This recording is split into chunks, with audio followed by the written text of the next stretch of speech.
This is Infosec Decoded number 78, LAPD, starting with Alan, who has Amazon's dark secret. Wired has a big article written by Will Evans.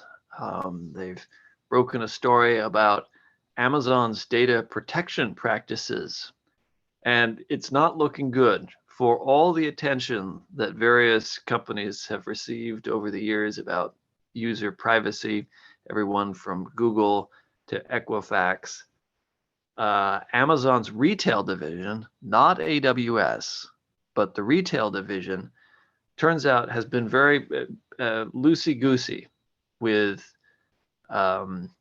user information.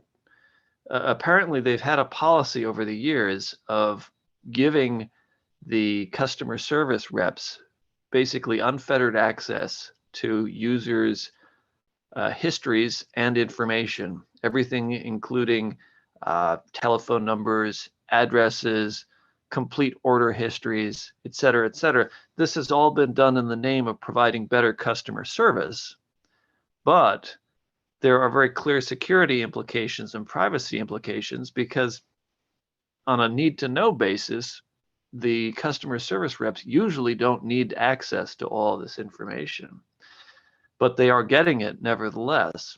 And so the result is that over the years, there have been a number of documented instances in which Amazon customer service reps, among other Amazon personnel, have inappropriately accessed information from customers, including people that they know, and have used this information in highly inappropriate, possibly illegal ways.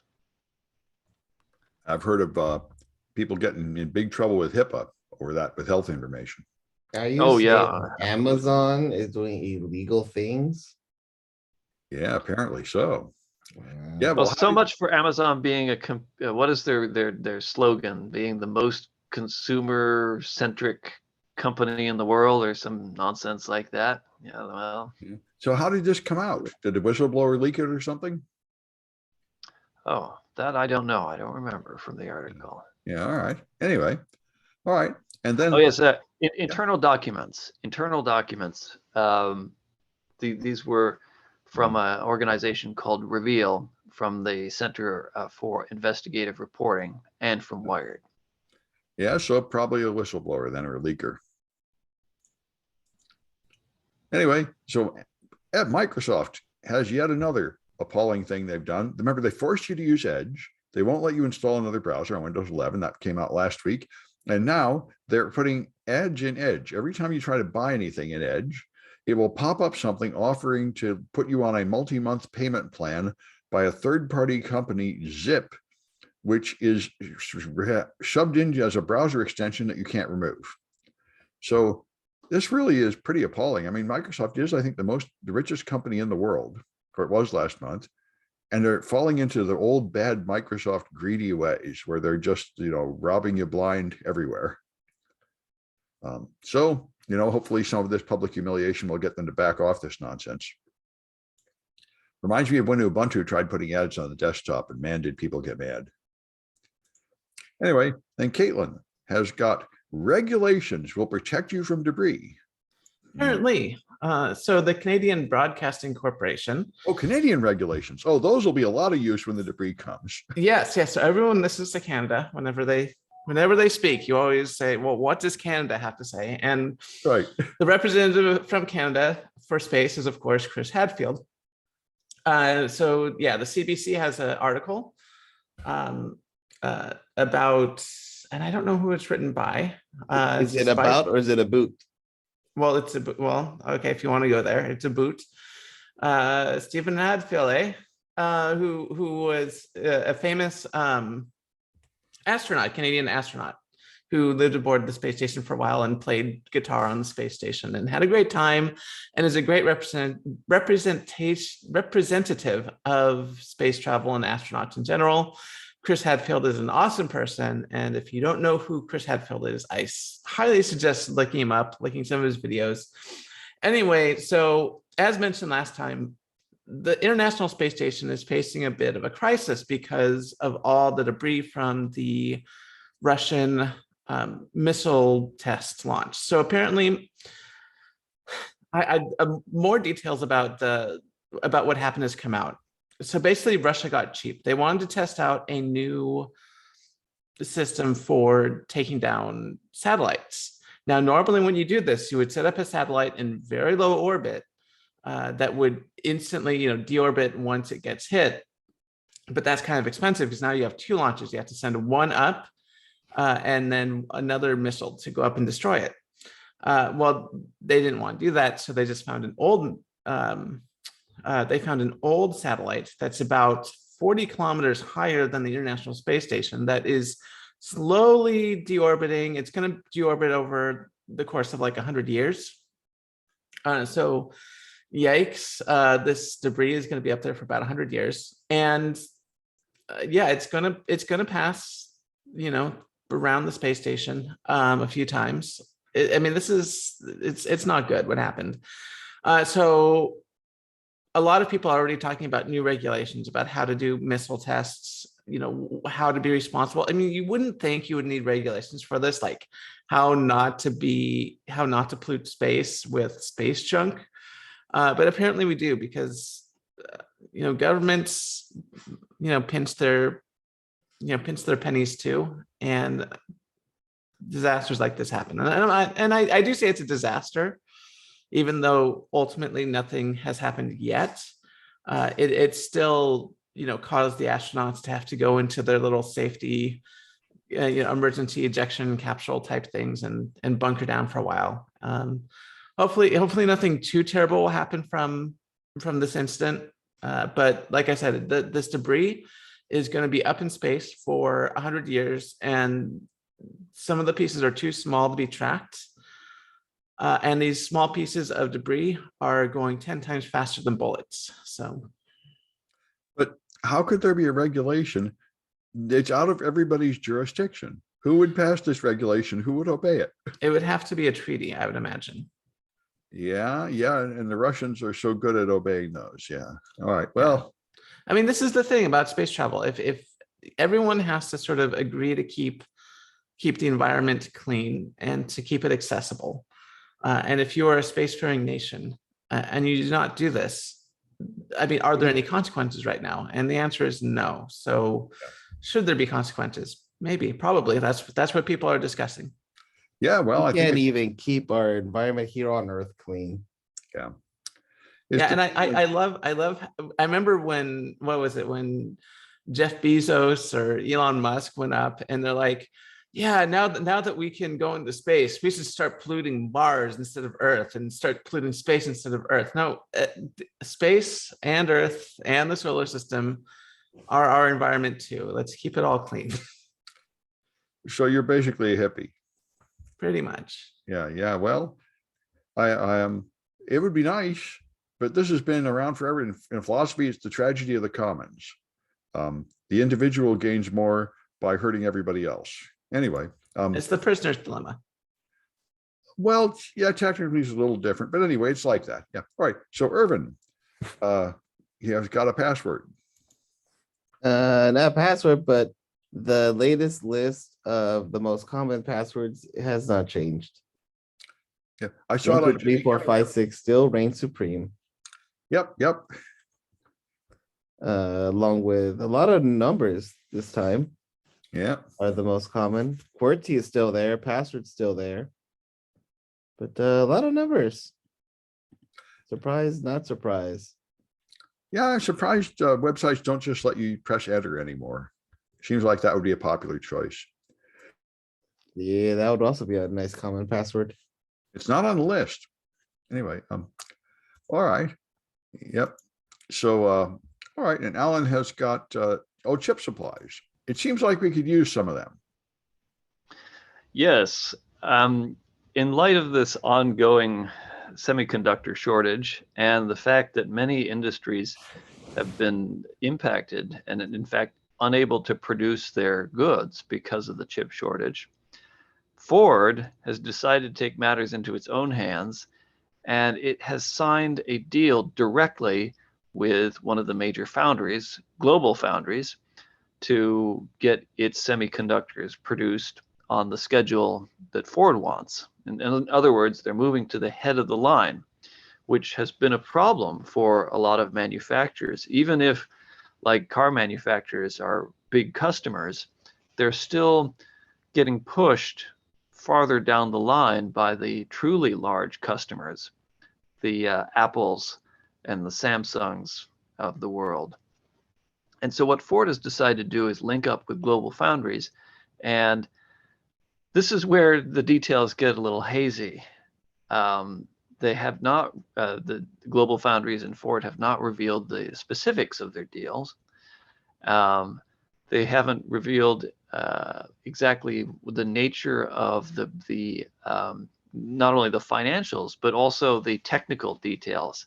Like, is Ford actually designing these ICs themselves, or are they just licensing it? And is this simply basically Ford's effort to get it to the front of the line and nothing more? I don't know. What is interesting, though, is that because Global Foundries was taken public not too long ago, and has not been doing well, incidentally, on the stock market. This at a time when other companies like TSMC has been doing very well. This is really an opportunity for Global Foundries to burnish its public image a little bit and appear like they're a bigger player than perhaps they really are. Having said that, this might also be the beginning of a trend where certain manufacturers, like car companies, start signing deals with foundries so that they get preferential treatment. And it would be most interesting if they actually get into the business of developing their own in-house integrated circuit design capabilities to better optimize their use cases. So that would be very, very interesting if we see a proliferation of design teams, IC design teams within what would traditionally be the old world or old school manufacturing businesses. Yeah, and I wonder if Ford would just want to acquire them. I think they're a little too big for that, and Ford is not exactly the most successful of car companies these days, anyway. Yep, but at least but Global Foundry is in New York apparently, so you're getting into America, which is probably a good move for the future because our relations with China and Taiwan and stuff are going down. Well, relations with Taiwan are still good, Until but Global Foundries, until China invades, which looks like it's going to be. well, yeah, right. But Global Foundries, yes, they're definitely a second-tier player now, but they do have good capacity. And yes, they have manufacturing facilities in the US and Europe, so they're less susceptible to some of those geopolitical pressures. Yep. All right. And so here's one that I know Alan saw this one too. It's pretty amazing. Laser assisted photography detection, which is actually pretty brilliant. There's a device in the latest smartphones, the iPhone 13 and 12, and I think some Androids too, called a time of flight sensor that is like LiDAR. It sends out pulses of light and then watches for the reflection. And if you move it to the right distance from a hidden camera, it glows like a cat's eye. It sends light through the lens onto the photo sensor and reflects it back, like from the retina of an eye. And so they have developed software that will guide people to move their phone to the right place to pick up those particular super bright objects. And they say it's much better than any other way of detecting hidden cameras, which apparently are a huge problem in South Korea. I think I've heard of this. People hide them in bathrooms and stuff, like thousands of cases per year are found of this. I'm not aware of it being a problem in America, although maybe we just aren't good at detecting it. But anyway, it seems like a brilliant solution. You could just put some kind of app on your phone and it would be more effective than like a professional device that the professionals use to sniff out these things. Well, it is a problem in the US, Airbnb rentals.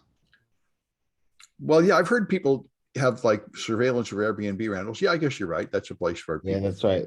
That's right. Airbnbs have been reported to have those inside of the house. Well, it makes a lot of sense. I'm sure a lot of people would like to see if you're trashing a place.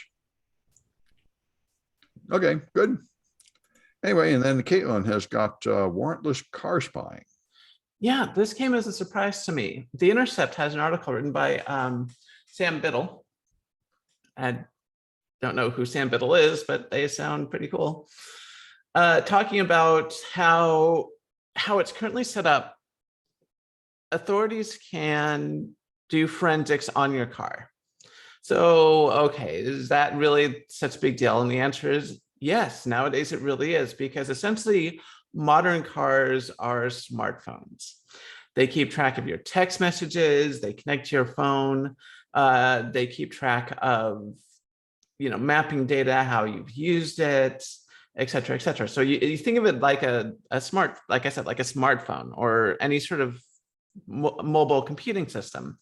In addition to the fact that it also has a whole bunch of telemetry that it keeps track of, like where you've been, how your fuel mileage is at different areas, et cetera, et cetera. So there's a lot of data in there, and it can oftentimes be used to prove that so-and-so was at a certain location or got a text message or communicated with so-and-so.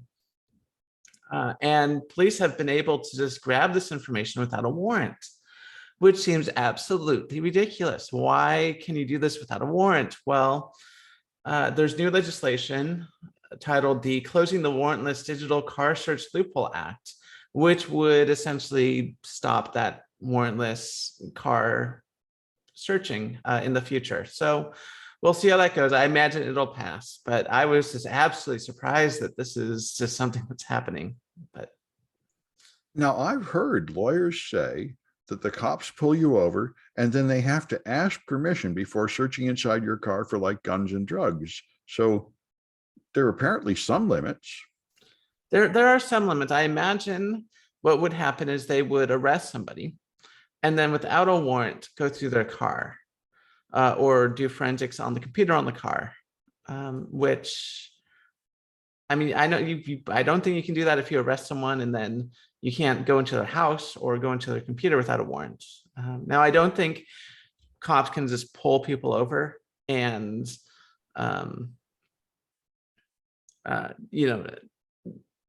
just simply suspect that they have, drugs in the car and do a search. That's why they do have to ask, and which is why you should always say no, even if you have nothing to hide. But yeah, no, I was going to say something, but now I forgot.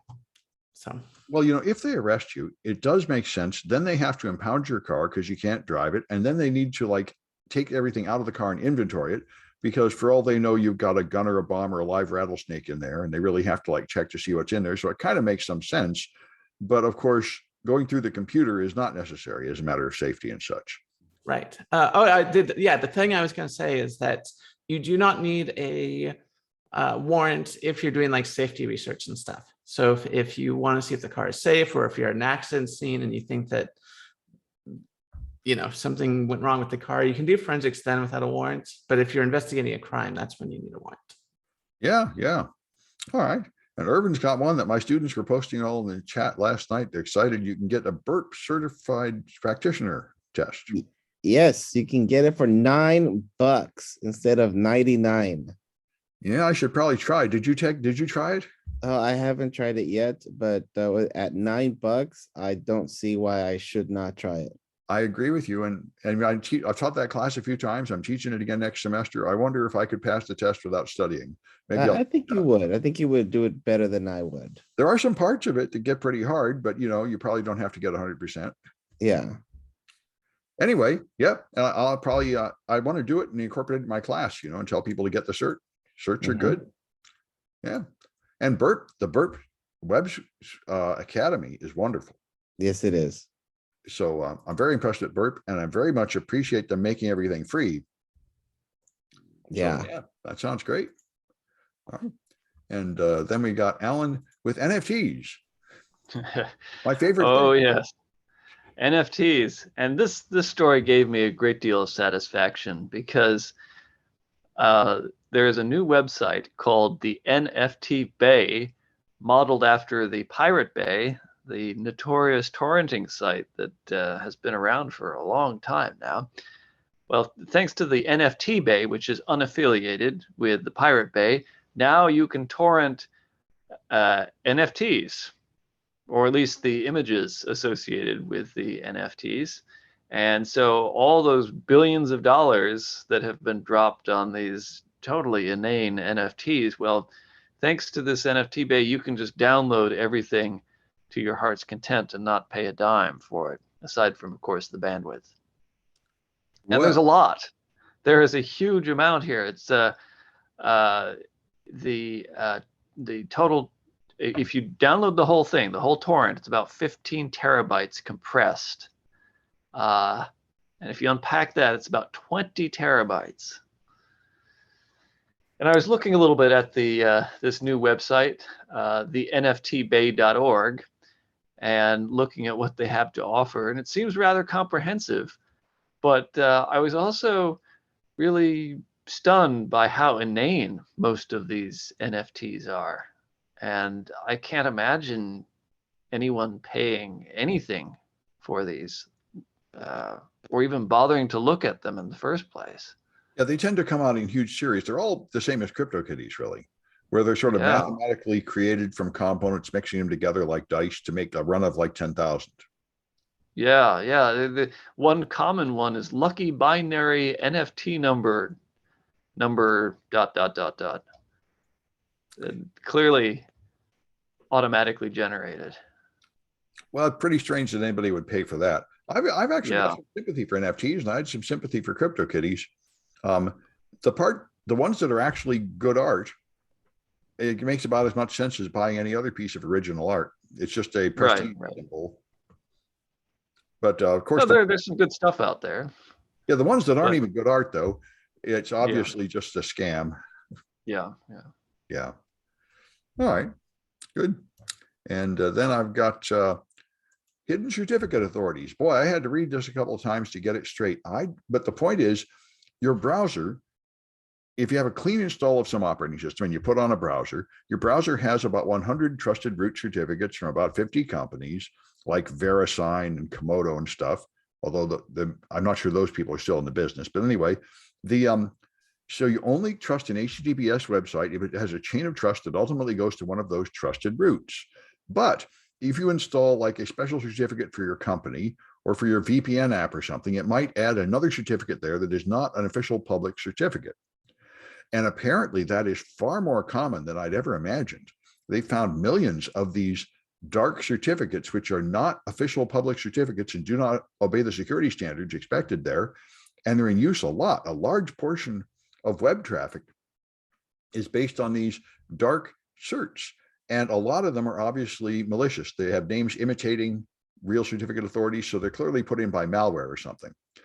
And anyway, that's interesting. This is it reminds me of a project about 10 years ago where they just took all the public keys and all the certificates and found out how many of them are based on the same prime numbers. And it turns out that quite a few of them were.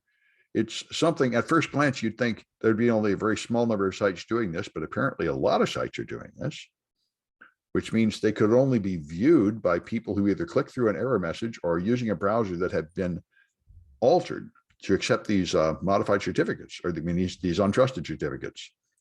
Anyway, it's exposure, I think, a pretty big sort of cryptographic problem on the web, and good to know about. And then we've got packages with Kaitlyn. Packages, not Amazon type packages, software packages, rather libraries. So readme.security, and .security is apparently a valid domain extension now, so everyone get on that. Has an article written by Nathaniel Mott talking about how a lot of bad actors are going after packages that you would find for libraries like on the NPM package index.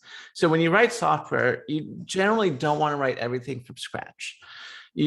Some people have oftentimes written a set of functions that they've used in other projects, and then they let everyone use it. And this is part of the open source ecosystem. Like curl, for example. Like, well, yes, curl does have a library. It's mostly known as a tool, but yes, like curl, like the Python requests library, where if you want to make an HTTP or HTTPS request in Python, I mean, you could use the internal sockets and write your own library, or you could save yourself a few days of debugging and just download the request library and just say, grab HTTP // sambound.security / whatever. And it makes your life a whole lot easier. And of course, this creates the potential for a supply chain attack, which is very scary, especially when you consider a lot of these important libraries are essentially just open source projects people put out to the goodness of their hearts. They could, there's not a whole lot of security measures to keep malicious actors from putting stuff in these libraries. And that's what we're seeing happening. In particular, the article mentions a few NPM type, NPM, so this is JavaScript libraries that have been injected with malicious code. So there's like UA parser.js, where an attacker basically put out 3 malicious versions of the package, and it attempted to steal credentials from like Linux systems and Windows systems, and try to install cryptocurrency miners. And when you put that package in your software, that infects your software as well. And sometimes even just because a lot of open source software you download and compile yourself, if you just happen to compile a piece of software during the time that UA parser.js was infected, then your own build is infected, even if other people's aren't, which makes things more complicated. And JFrog disclosed that at least 8 malicious packages from the PyPy index, which is the Python, when you run Python pip install for the libraries, at least 8 malicious packages were found to steal just Discord authorization tokens. And autocomplete stuff from targets. So the stuff is becoming a little bit more commonplace, and this is something to look out for. And hopefully there will be additional measures in the future to ensure that that libraries and packages that you download to compile and run your software are not infected versions. Well, I have a solution. You just need to be like Steve Gibson and code your entire website in assembler. Then you wouldn't have this problem. Well, that's one solution. It's an awesome solution. The only issue is that, of course, when you write everything in assembler, and you start having like writing code, self-changing code, however you say that, and Self-modifying code, yeah. Self-modifying code, and do all the fun stuff you can do in assembler. You tend to, you don't have the luxury of having it be tested over and over again for bugs that will eventually lead to, buffer overflows and other fun things. Well, unlike some sleazy developers, Steve Gibson actually obeys best practices in his assembler, and I don't think he uses self-modifying code. So I don't want to give people the impression that using libraries is dangerous. And since we're on the topic, since we brought up bugs and stuff, one of the benefits of using libraries is that it's usually very well tested code, and so relying on that code, not necessarily formally. That's the problem. I mean, you don't know it's been tested. Well, if it's been popular, right? It's been used in a bunch of software packages. I remember if it gets updated regularly, and then I think Heartbleed is what led to this. Heartbleed came out and people said, how could this happen? And then they had a big team put up a bunch of money to actually do a security audit of OpenSSL and said, it never occurred to us to actually do this, and we probably should have done this long ago. Right. So it may not formally be, but it does go through the bugs, and certainly if you're just doing your own little project, then it's going to be much more well tested than anything you could write yourself. So I don't want to turn people off to libraries. In fact, in a lot of ways, it's going to be safer to use a library than trying to code everything yourself. Is what I'm saying. It is. This is why tools like Sneak exist, where you can run your code through a checker. Yes. but those things aren't perfect. But running your code through like a Bowne scanner is an important step in compliance in code development. But I think we're all headed there, and this is why we have to have software bills of materials and everything. Everyone is trying to address this problem, which is going to take probably a decade, I would guess. All right, let's see. Then we've got Irvin has got Apple's right to repair. Apple has bended to the pressure. They will be creating packages that allow us regular folk to be able to make fixes to our phones and devices. And how The much EFF those cost? also put out a note saying that Apple should do more to ensure that not only can people like us, but also places, the independent repair shops can also do the fixes, because they do help keep Apple's customers happy. But hey, here's a huge victory. So piece of good news. Well, but except how much is those official authorized Apple parts going to cost? Yeah, we'll see about that. Maybe as much as that one stand cost for that monitor. I don't know about that, but I'm thinking of like car parts. The official car parts are expensive, You remember that stand for the big, was it the XDR monitor from Apple? It was like $1,000 or something. Oh, there you go. Yeah, I think Apple might just see this as another revenue stream. Anyway, and then you've got the one that found something in her car. Where did that one go? It's under Kaitlyn, unless you refresh your page. Oh, there you go. Yeah. So speaking of being tracked, a lady in Jonesboro was in her car, and she has an iPhone, and it let her know that there's a little one of those AirTags in her car. And at first she's like, wait a minute, I never bought one of these. What the heck? And she looked around the car. Remember, these things are quarter size, so it must have taken her a little minute to find. It was taped to her trunk. This little thing, if it wasn't for her iPhone telling her, hey, you have a thing tracking you, she would not have known. Yeah, and this is a big issue. Kashmir Hill is always talking about it, and other EFF type activists. The big issue is cyberstalking. And Apple has tried to address this with that warning, which apparently works. But there's a whole bunch of other people manufacturing similar trackers, and I think a lot of them don't give you that warning. Yeah. Yeah. It's be on the lookout for those things. Yeah, I guess. I'm not sure what you could do. And those and hidden cameras, I guess there must be a lot of this stuff going on. I don't see the results very much, but it seems like it's so easy and cheap to do. There'd probably be a ton of it happening. Yeah.